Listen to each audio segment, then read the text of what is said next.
All right. So our next session for today's OHNIN convening is going to be around farmers markets. So we are going to discuss farmers markets that are doing the Produce Perks program, but also adding on additional programs, going the extra mile to serve their communities. So thank you for joining us today. If you've been with us the whole day, that's great. If you're just joining us now, welcome. There's a series of sessions planned today to help everyone learn about the many ways and organizations and programs that we're offering to contribute to Ohio's local food system. There is a link to the convening schedule. Allie, if you want to drop that in the chat box for the remainder of the day. We are also going to begin with a land acknowledgement. If you've been in the other sessions today, we have done each one. Each one has done a land acknowledgement. So this land acknowledgement, I'm going to read, comes from the Ohio State University. And it says, we acknowledge that the state of Ohio occupies the ancestral and contemporary territory of the Shawnee, Potawatomi, Delaware, Miami, Peoria, Seneca, Wyandot, Ojibwe, and Cherokee peoples. These lands were ceded in the 1795 Treaty of Greenville and the forced removal of tribes through the Indian Removal Act of 1830. So we just want to acknowledge that. I know Monday was Indigenous Peoples Day.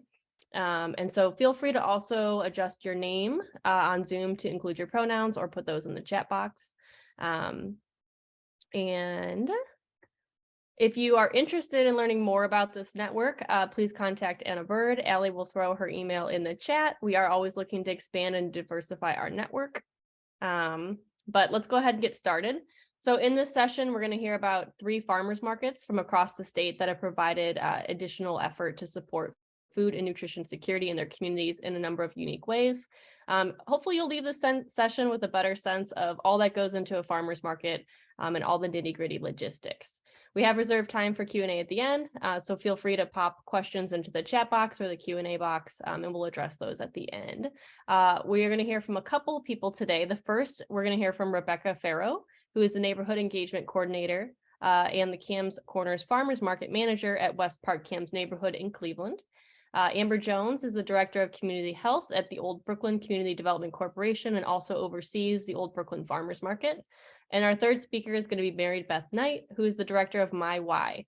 I'm going to have each presenter share their slides and talk a little bit about their work at their farmers market. And again, feel free to keep track of any questions you have in the chat box or the Q&A. I'm going to hand it over to Rebekah. Thank you so much. I'm going to share my screen.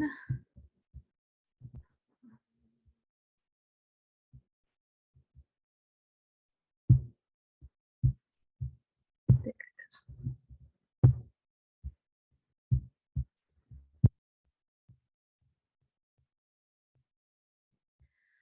All right, so like Amanda said, I am Rebekah Ferro. I am the Neighborhood Engagement Coordinator and the Farmers Market Manager for Kamm's Corners Farmers Market.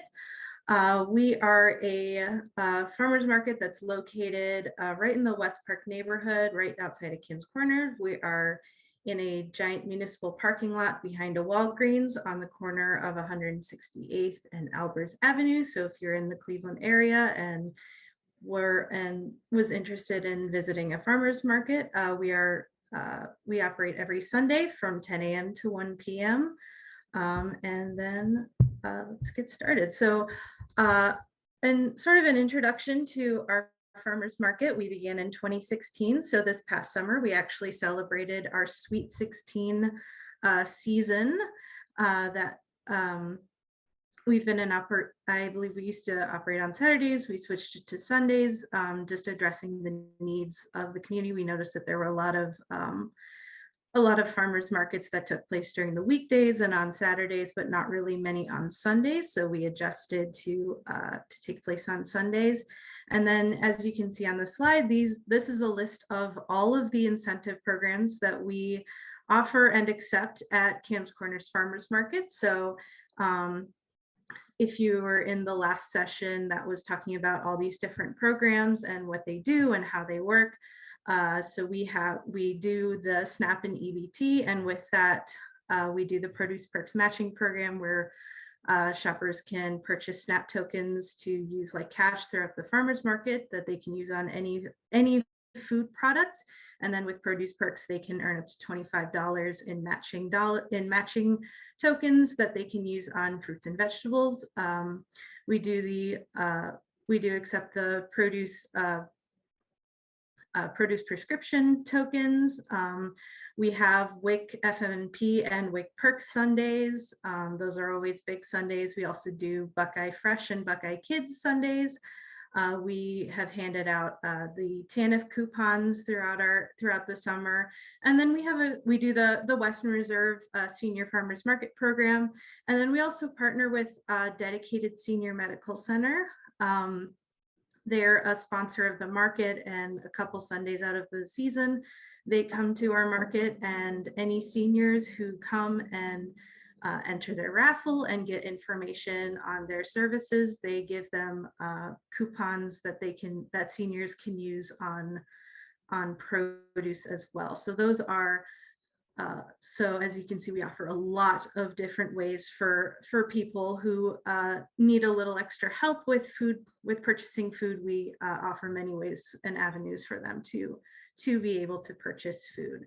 One thing that I wanted to highlight that we did in 2020 at the start of the pandemic, we actually created our own a sort of a new incentive program that was specific to our farmers market. So with the passing of the CARES Act in 2020, there were a lot of grant dollars that were available to food distribution sites and markets and food pantries. And so we collaborated with Bel Air Purtis Community Development Corporation, because our two organizations serve, it's comprised of Ward 16 and Ward 17 in Cleveland, and our two development corporations service the whole West Park neighborhood. And so we really wanted to collaborate with them on this project. We received grant dollars and essentially turned our farmers market into a food pantry. So we had a form that residents could fill out. And if you were impacted negatively in any way by the COVID-19 pandemic, whether you lost your job, whether your medical bills went up due to health issues, anything like that, you were eligible to receive $15 in additional coupons that we handed out that were good for any fruits and vegetables at our market as well. And so in 2020, we had over $10,000 in those vouchers that were redeemed at farmer stands. And then we were able to reimburse the different farmers with those grant dollars. And so that was just another great way to make food more accessible, especially when people might not have might not have met the income requirements for the other programs, but a lot of people lost jobs. A lot of people, again, if you got COVID and suddenly you had all these medical bills, there were a lot of ways that people were impacted by the pandemic. That might not have reduced their income, or might not have reduced their income enough to still qualify for these programs, but we still wanted to be a point to provide that service for residents in the area.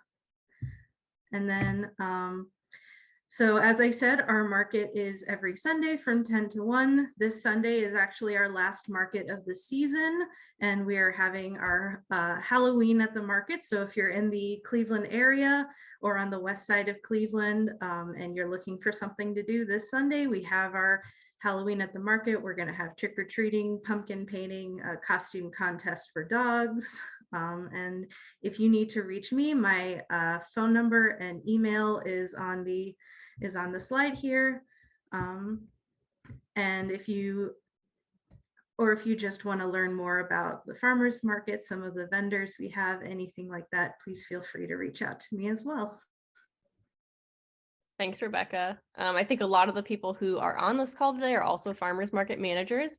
And I think I would probably say most people are like, how are you managing all those incentives and keeping them separate and doing all that financial tracking? So I'm sure there'll be some questions at the end about your organizational skills because they must be quite impressive. But we are going to go ahead and have you stop screen sharing, and then Amber can start. Again, Amber's from the Old Brooklyn Community Development Corporation in Cleveland, and she oversees their farmers markets and some of the nutrition incentive programs that they're operating. All right, hello everyone. I'm Amber Jones. I have been overseeing the farmers market since probably about end of 2018, beginning of 2019. So the last 4 years or so. Our market has been in existence since I think 2013, 14, somewhere in there. And we are located in the Old Brooklyn neighborhood of Cleveland. So if you're familiar with Cleveland, we are actually just south of the Cleveland Metro Park Zoo. So if you're on Pearl Road at all, go just a little bit further south and we are right there. So thinking about our farmers market, we cover most of the same things that Rebekah actually mentioned in her presentation. So that's great. Means I do not have to go over that. We do almost every single one of the same incentive programs. So the list is long, again, with the organization and keeping that all together. So yeah, TANF, produce perks, SNAP, WIC perks, WIC. All of those we also had our own incentive program in 2019 and 2020. We took a little break in 2021 and 2022 just to kind of get a feel for where we were in the community. But really all of those incentive programs have really added so much value to our farmers market. But where I want to spend a lot of my time, or my portion of time, is around our shift in thinking about our farmers market from just a farmers market to how can this be a community space for the Old Brooklyn neighborhood.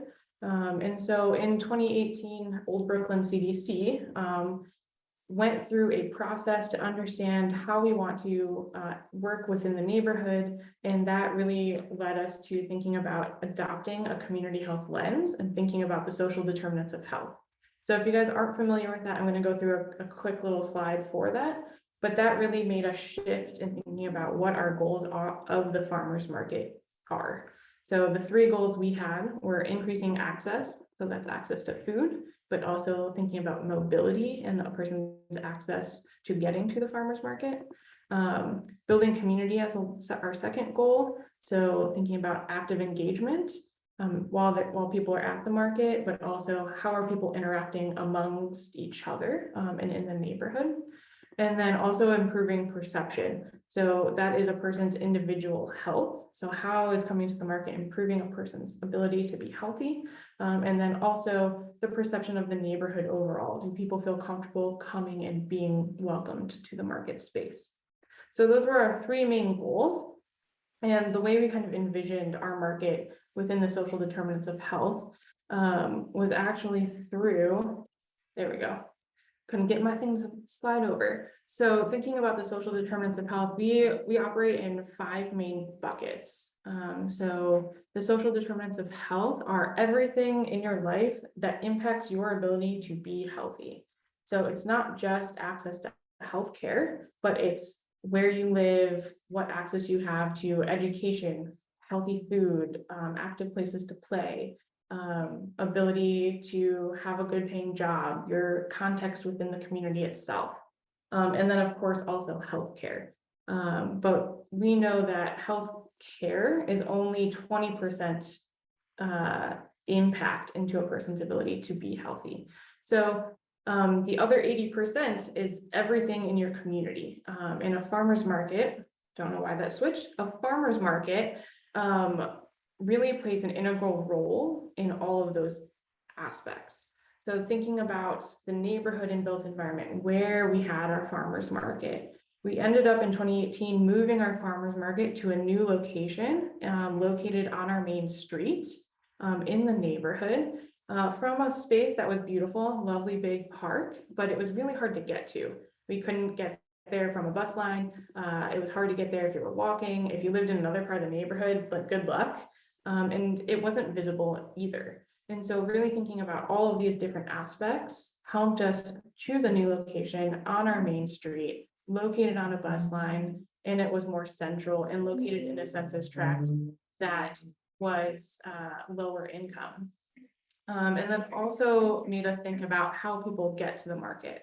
So we partnered with Senior Citizen Resources here in Old Brooklyn to use their senior transportation buses every Saturday morning during our farmers market to link people throughout the neighborhood to our market and also other neighborhood resources like a full service grocery store, some fun spaces like Honey Hut ice cream, but also to our pharmacies that are in the community where more people, are able to actually get out and explore who might be constricted by transit options on the weekends.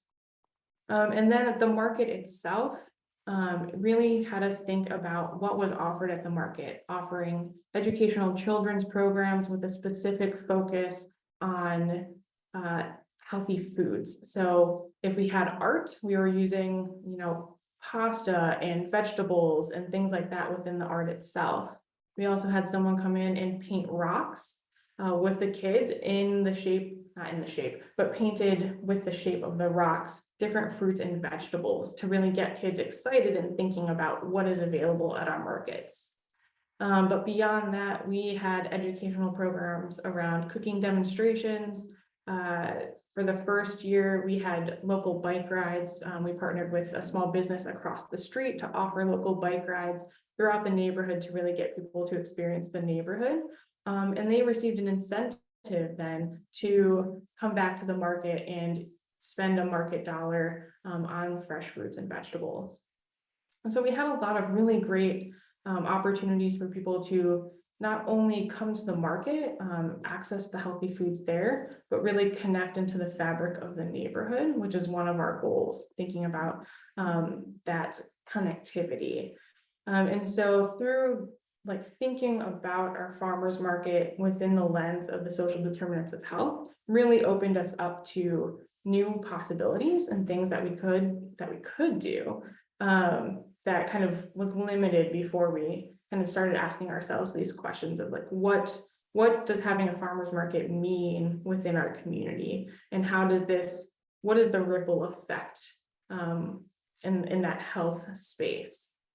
So just to quickly share a little bit of data that we collected from our market, this was a market impact question. So the question that we asked folks was, since coming to the Old Brooklyn Farmers Market over the last 15 weeks, how has your health how's your personal health changed? So one question was around healthy eating, one was access to healthy foods, their overall health, and then their opinion of Old Brooklyn, because we're still thinking about the welcoming aspect of the neighborhood. So over the course of the 15 weeks, we blocked them up into 3 groupings of 5 weeks. And throughout the market, we saw that the impact the impact the market was having on people's ability to be healthy increased every single week that they came. And so it's just one of those really cool ways to see the real impact of people coming to the farmers market. And we did this through surveying at each market. So folks who are coming into the market itself. And then quickly, my last slide was just some questions of how we thought about reframing our market and what does that look like for us? What are the goals that we want to have? And so, just some questions that got us started talking and thinking about our farmers market and the work that we do. All right, thanks everyone. Thank you, Amber. That's a great list of questions. And just a reminder, these are recorded. So if you would like to access this stuff after the convening is over, you will be able to. And we have our final speaker up next, which is Mary Beth. So I'm going to go ahead and let her share her screen, and she can do her presentation on her work with MyWhy.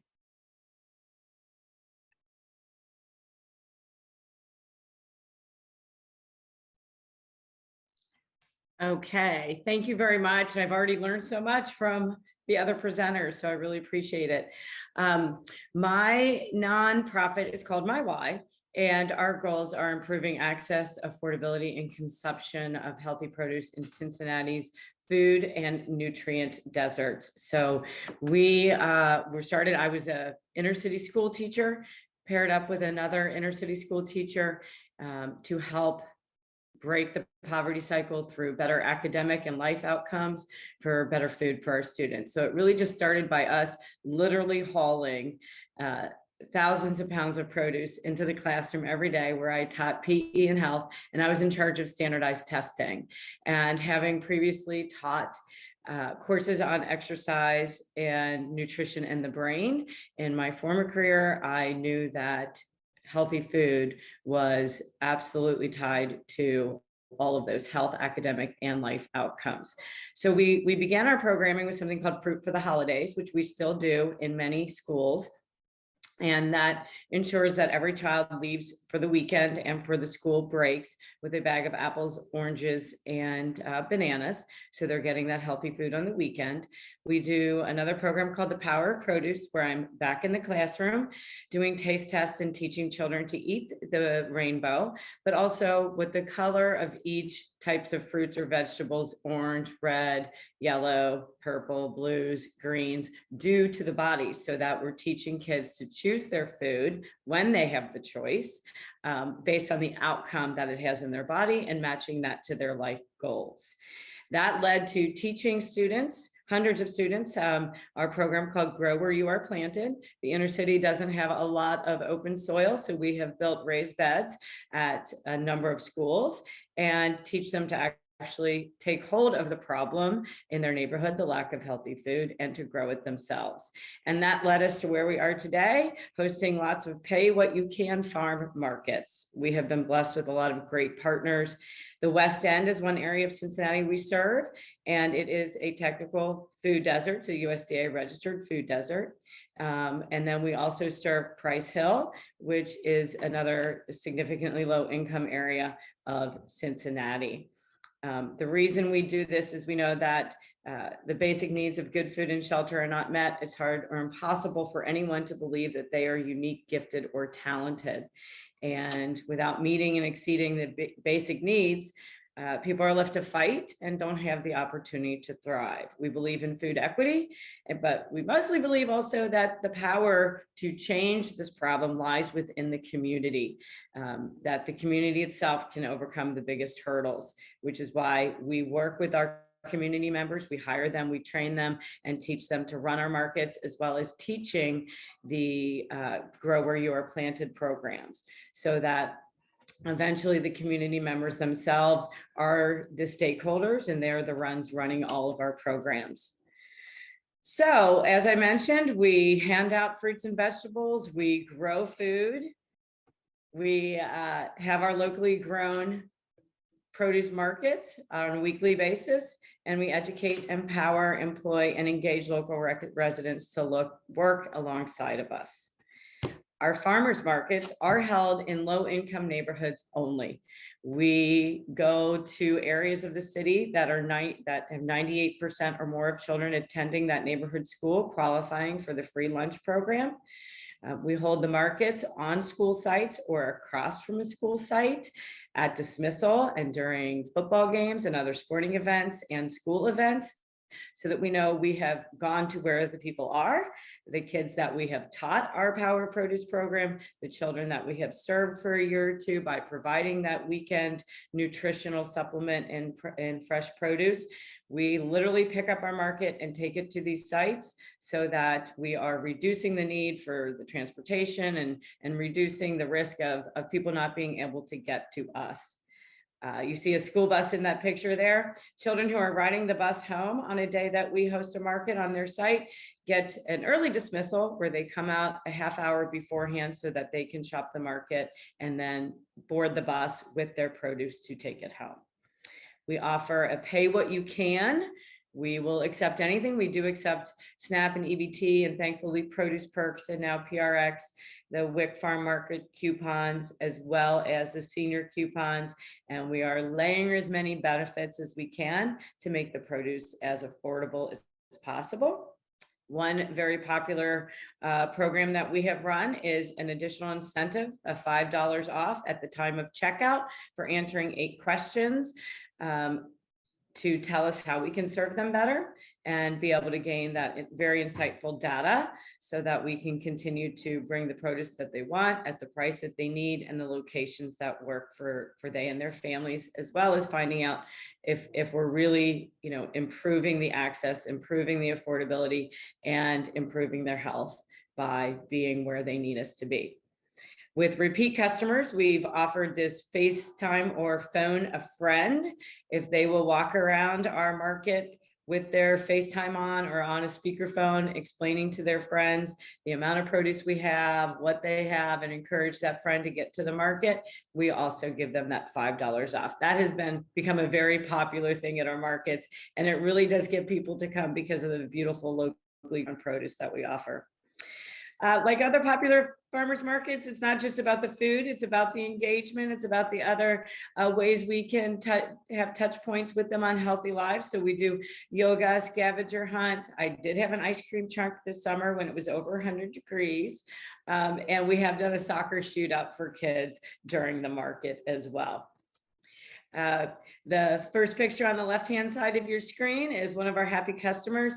Our buy in bulk produce actually allows you to fill that half bushel of produce, which would normally cost somebody $60 at the grocery store. We offer that for $10 if they are using SNAP, EBT, or other benefits.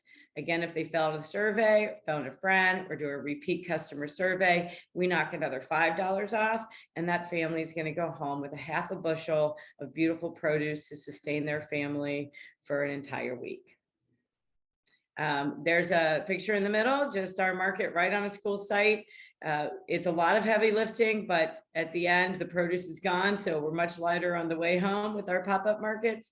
And on the right-hand side, just a very heartwarming story. This young little lady, when children who are riding the bus come out, if they don't have money, anybody doesn't have money, we say pick 6 things.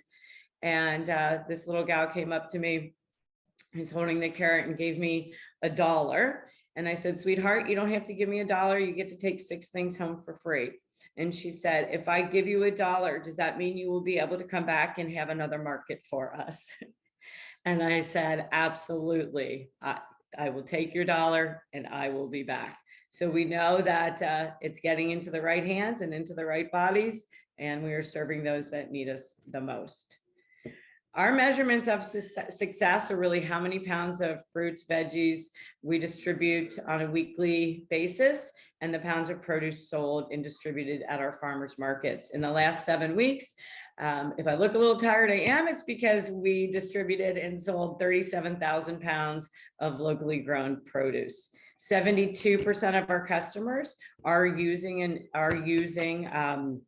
benefits for their purchases, and that is a great number. We want to see that because we are only doing markets, again, where folks need us the most and can use those benefits.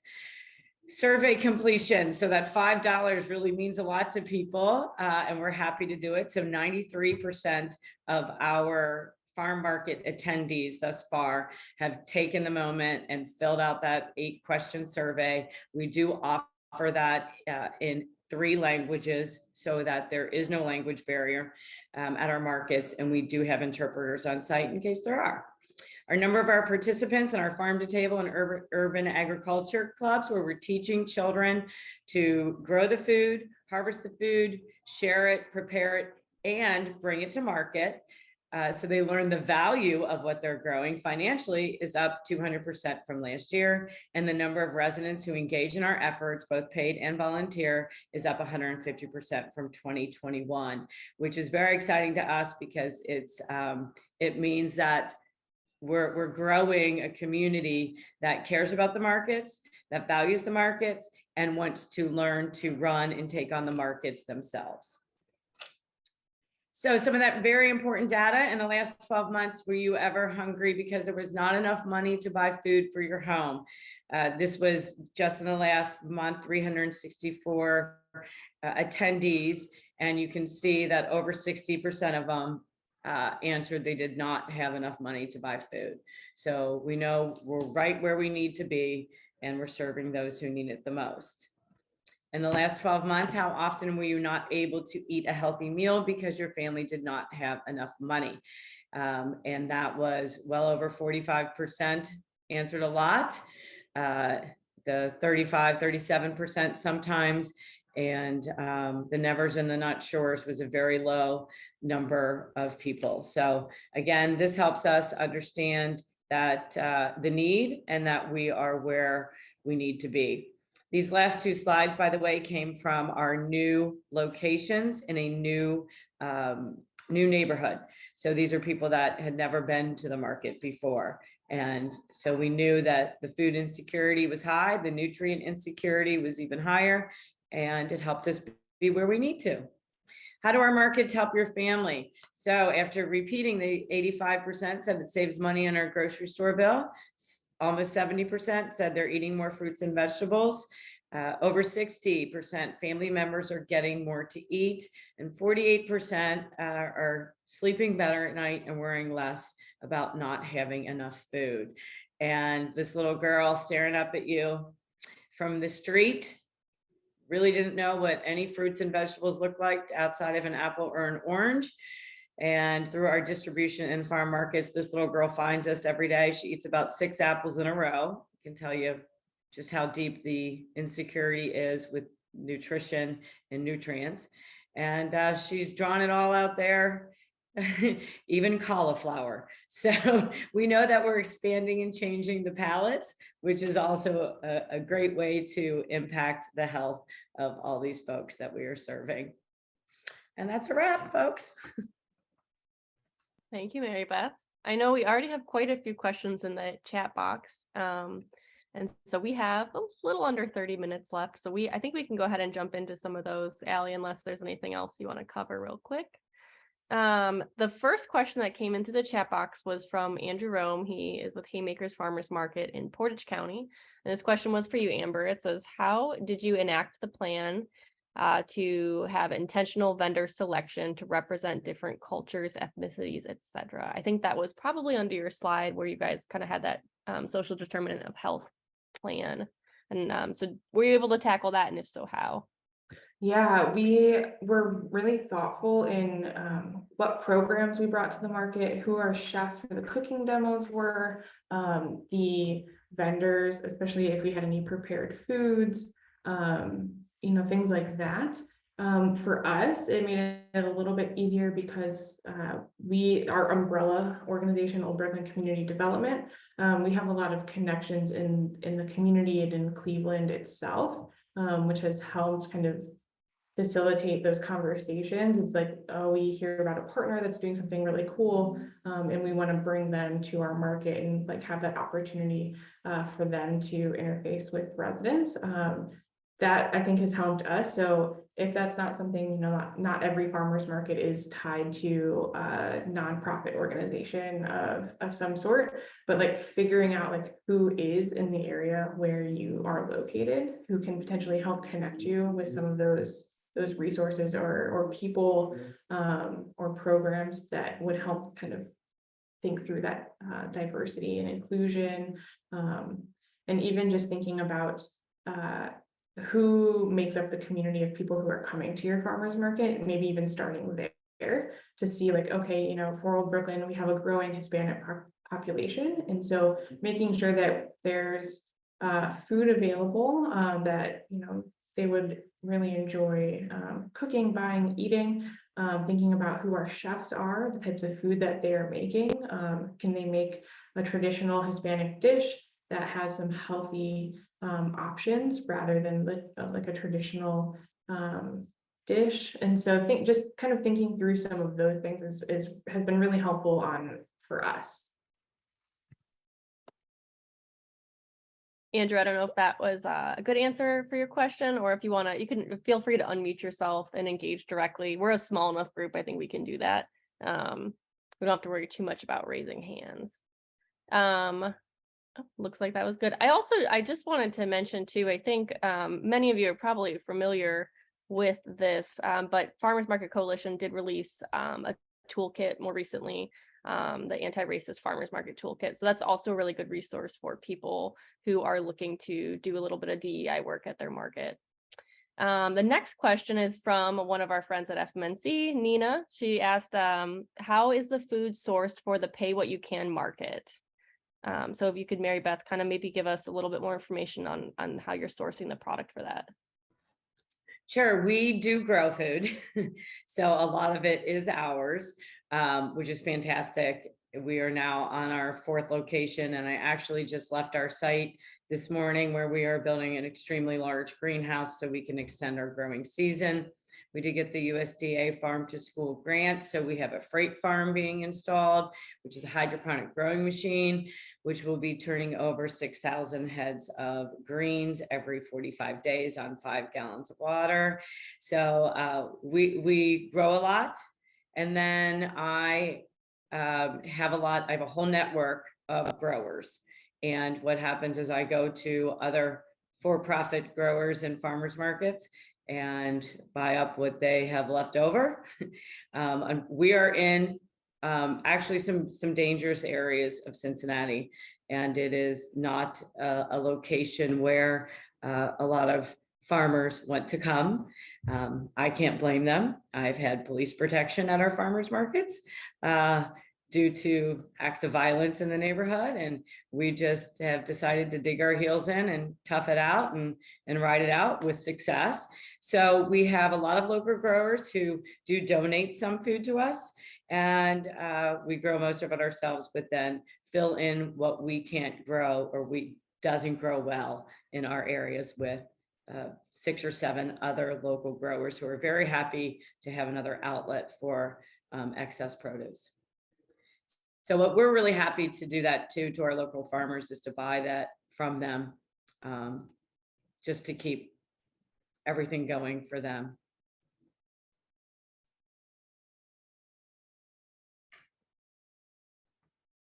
Awesome. All right. Any other burning questions? I think I scrolled through the chat. I think I covered the ones that were there. I, of course, have a few of my own, but I'll put those on hold until we see if anybody else wants to ask anything. Again, you can also unmute yourself and directly engage if that works better for you.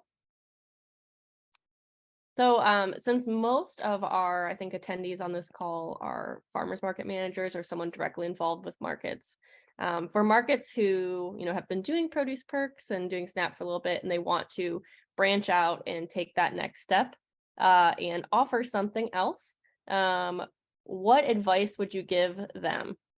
If you were initially going to branch out and offer a secondary program, are there any words of wisdom, things you wish you had done better? What does that perspective look like, or that advice that can come from what your own personal experiences have been? Rebekah, go for it. Okay. Have a good tracking system for your different incentive programs.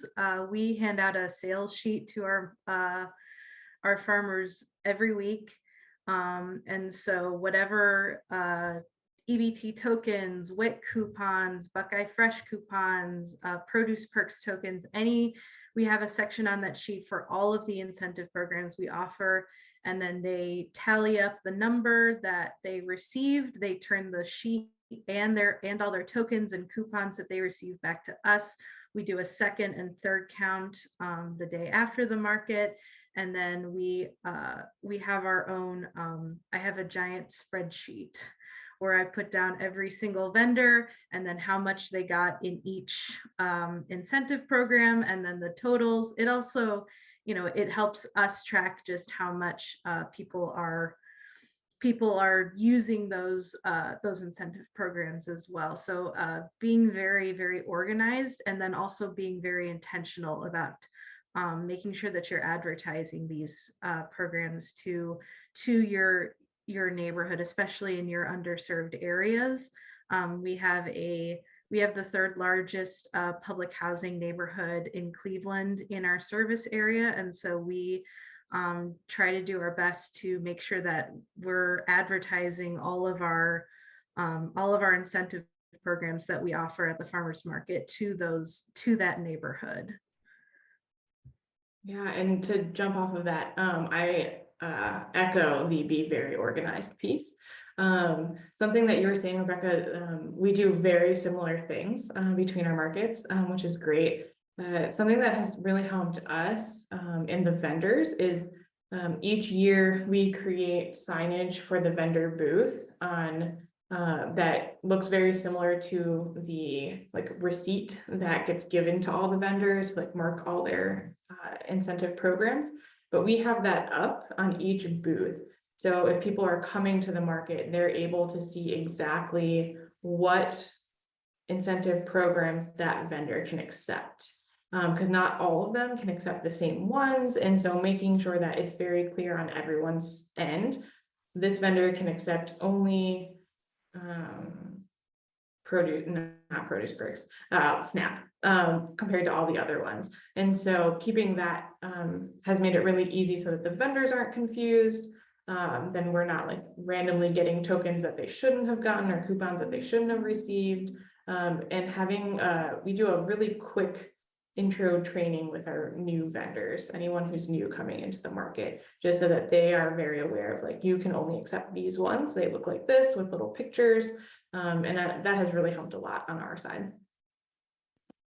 Yeah, those are great points. I know sometimes farmers are like, wait, which incentive is this? Can I take this? So the ones that you do make are really nice and they're laminated. So, and Mary Beth, I know your model is maybe a little bit different, right? But I'm sure based on your presentation, you definitely have some wisdom, right, to pass along. Well, I would just encourage anyone that is listening, doesn't have to be a nonprofit, but any farm market, I would suggest connecting with your local schools, with any schools that are near you. Because again, I taught inner city school for a long time. The teachers there know, and the staff admins know firsthand what food shortages there are. And they are always willing to help. Also go through the school nurse, the PE teacher, any coaches, they're always looking for healthier food for their kids. And we have never had a school say no. I will tell you that. They have never said no to handing out flyers, because we say the kids come, they can get free apples or free oranges. So if you can find a grant, find a donor, we have people that pick up that part of our market tab for us that will sponsor the market or write a grant for it. If you need some help with that, I've been very successful in that department, bringing corporate partners on. For one thing, for FC Cincinnati, if there's a major league sports team, they really like to help out, and they actually do a community MVP award for people in their neighborhoods. So I would say, Cleveland, go to the Indians, go to the Browns, go to the hockey team, because they have grant money to assist. And that could just be a way, what we found is we go to the kids because the kids bring the adults, right, to our markets. The kids love the food, they need the food. So I would go straight to the schools, the testing coordinators, to help get the word out for your markets, and the parents will follow. A lot of times as parents, there's things we don't do for ourselves that we should, and eating better is one of them, but they want the best for their kids. So. One other link I'm going to drop in the chat is Farmers Market Coalition also has a curriculum for Power of Produce, which you mentioned, Mary, that you do. I know Andrew from Haymakers runs that program as well. That's another great resource. And Nina, I'm sorry I'm blowing up our chat with all the FMC stuff, but you guys are so wonderful. And I think we had one more question in the chat. For Amber, it was from Rachel Ward. She said, do you have tips or advice for how other markets can work with nearby senior centers for similar transportation programs? I think that's a great question because I have found your transportation incentive fascinating. So I'll let you go ahead and address that. Yeah, so we started the Diamond Line in 2019. It took a little break during 2020, but came back 2021 and this year as well. We had a really close relationship with the senior center prior to moving the market, and thinking about, connecting the seniors who are living nearby the senior center and those who are going to the senior center to the market. And, just happened to come up in conversation one day around, oh, you guys don't use your buses on the weekend. They're just sitting in your parking lot. And so it kind of like brainstormed this idea with us of how can we coordinate with their drivers to have 4 buses that go in 2 routes throughout our neighborhood. Well, Brooklyn's the largest neighborhood of Cleveland. And so trying to get people connected to our market was really difficult. And so the conversation came around, how can we work together to have those same goals around improving the health and wellness of the seniors in the neighborhood. And so that really enabled us to kind of go beyond just, oh, you have buses, we have a farmer's market, but what are those shared goals that we can potentially go in on a grant together? That's what we did a couple of years ago to make the first instance happen. And since then, trying to get creative on how we can continue having the Diamond Line run throughout the farmer's market itself. And so I think like for anyone else who's looking to do something like that is connect with the senior center, see what they're trying to do, see what resources they already have in place. So they had 4 buses that just sat on the weekends. Their drivers were more than willing to jump in for a little extra cash and just drive around the neighborhood. And it worked out in that way. It was a great partnership, and we've continued it over the past 4 or 5 years. So that would be my suggestion, and just see what are the resources that they may have and how you can potentially work together to like reach some of the goals that you have as a market, but also that they have as the senior center. So the buses always start at the senior center and pick up any of the folks who are living in that space and then drive them to the market first, and then they start the route. So it's a really great opportunity for senior citizen resources to get out there as well. Amber, I have one follow-up question as someone who lives through a lot of red tape. Did you actually have to sign any kind of formal agreement with them, or were they just like, we're going to take the bus over there? Sounds great. We do have I wouldn't say it's like a super formal agreement, but we do have an agreement with them that's written down of like, here's how much we would help like go in together to like alleviate the cost. And then for them, it just made sense for everything to be under their insurance, and like the drivers doing the normal things that they would do. And for them, it just made sense for it all to be on their end, and we would just help cover the costs of the transit itself. Thanks. Thank you. Any other questions? We have about 11 minutes left before the next session starts, so we can feel free to continue to chat, or we can all take a coffee break. So again, if you have any last questions you want to ask, feel free to pop those into the chat box or directly unmute yourself. And if nothing, we will go ahead and kind of close out. So thanks for attending this session today. We hope you found it informative and inspiring. I know I did. There was just so many great examples of additional work being done outside of Produce Perks. We hope you'll attend the sessions in the afternoon. Allie just popped the schedule for the rest of the day in there. There's still wonderful sessions lined up, so make sure you can still register for them if you have not already. Allie will also add Dana's email to the chat. If at any point today you've been having tech issues with Zoom, you can contact Dana for that. And if it's your last session of the day, thank you for spending your time with us today. We'll be following up in the next few weeks with some the session recordings and PowerPoints, etc., and contact information for all of our speakers. And so hopefully, Hi, excuse me. Oh, yeah. Hi, I'm sorry. I'm driving, so I can't pop a question in the chat. I'm Penny Shore. I previously ran a farmer's market outside of Cincinnati, and I'm currently working with the statewide Ohio Farmers Market Network, helping to work with all the Southwest Cincinnati market managers to kind of coordinate things a little better. I have a question for the first two markets who spoke. How many hired staff do you have to manage all those incentive programs? And I will mute myself so that y'all don't have to hear my. Well, for CAMs, we have, for the majority of the summer, it's usually just myself. We have a year-long Vista who works with us for the whole season, well, for the whole year. And then for the months of June, July, and August, when the market is at its peak in terms of attendance and events, we do have we do hire 3 summer interns. So this past summer we had we had a Summer Vista. We had an intern from Cleveland, the Cleveland Foundation, and then we had a Summer on the Cuyahoga intern as well, and they were helping as well. And then just the other staff of our CDC take turns helping out at the market as well. But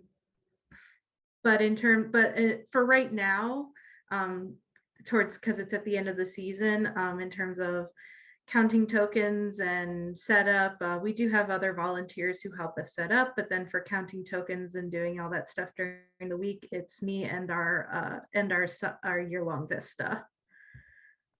Yeah, and then at Old Brooklyn, our season just wrapped up at the end of September. Between myself having a very limited capacity this year, we also hired a market manager to assist with all the vendor side of things. And then on the incentive program, we actually have partnered with Case Western Reserve University and their Master of Public Health program to have a student come in and do one of their like practicum projects with us as part of their education through the master's program. And we've done that twice in the last 5 years to have someone actually come in and help in that regard.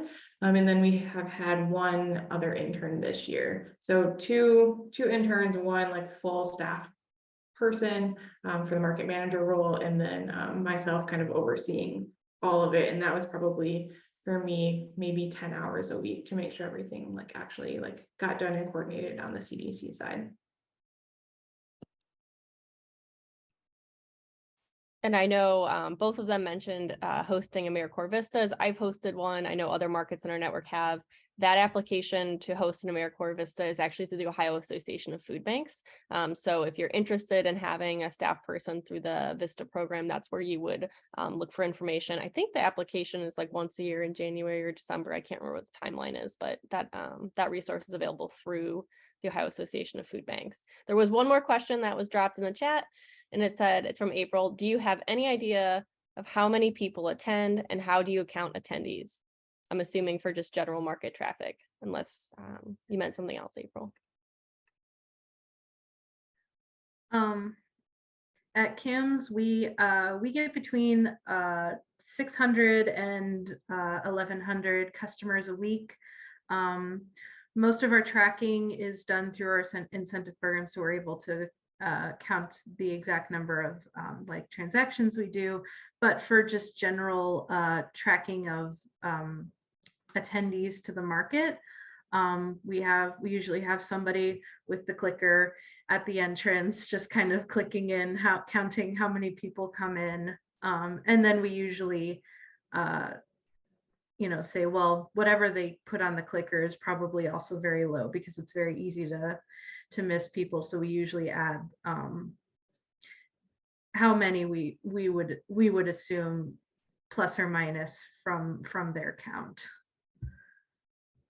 And for us, our market's a smaller market just in scope and scale compared to the CAMS market. So we probably get around 300, and then on weekdays that bumps up to closer to like 400 to 500.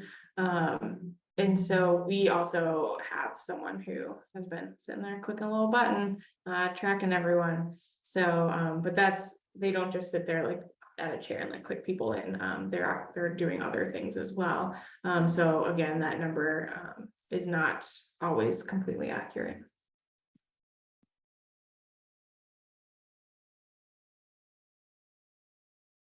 I'm muted. We're at 2:56. So we have just a few minutes before our next session starts. So I'm going to go ahead and release all of us. You have a few minutes to get some coffee or do a bio break, and the next session starts at 3. Allie had popped that agenda in the chat box again. And so we hope we'll see you on the next few sessions. And if not, everything will be shared after the convening with the recordings. Thank you so much.